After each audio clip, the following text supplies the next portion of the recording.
Today, as I walk among the sea of patients in Manipal Hospital in Bangalore, I just bumped into an old friend at the reception. And while we passed each other, she asked me, "All okay?"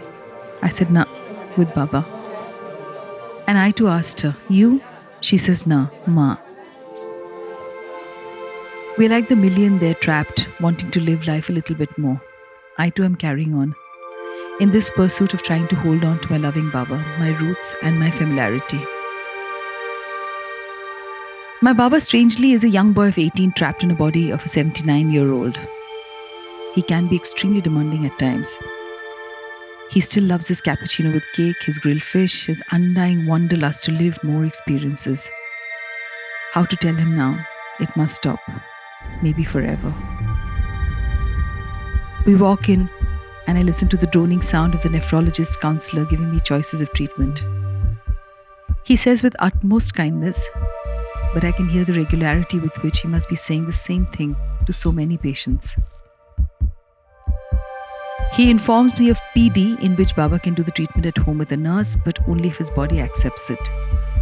This is a constantly inserted tube in his stomach with a bag that needs to be cleaned 4 times a day, every day. He also informs me that there's HD. You have to go thrice a week to hospital to get your blood cleared up, and you run the risk of infections. It is painful, he says, as gently as possible. He takes me around the hospital to show me more patients lying on their bed waiting for their fate. I wish I had my hands to cover my father's eyes. And Baba didn't need to see this ever.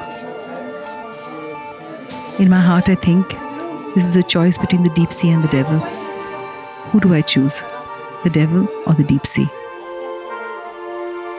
Baba is lovingly called Chandun, Daknam, by his siblings and friends. Many are no more, and like all quintessential Bengalis, we're given a nickname. He's Chini or Chandun.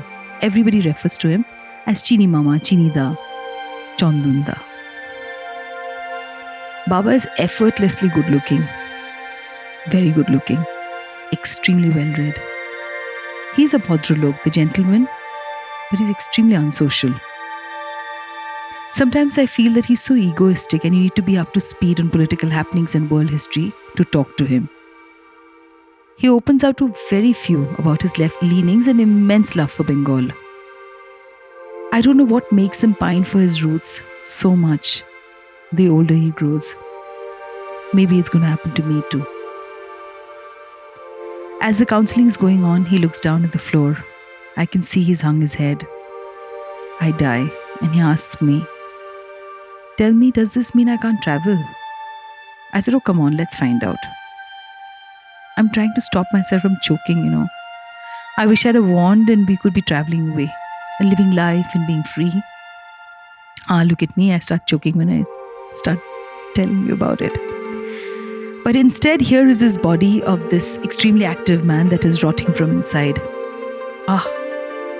What a tough call. I see that he looks distraught. I tell him to catch a coffee at Starbucks.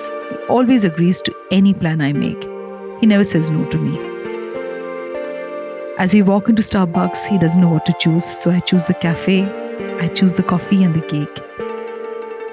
Just this time, the coffee went cold as he stares ahead into the street.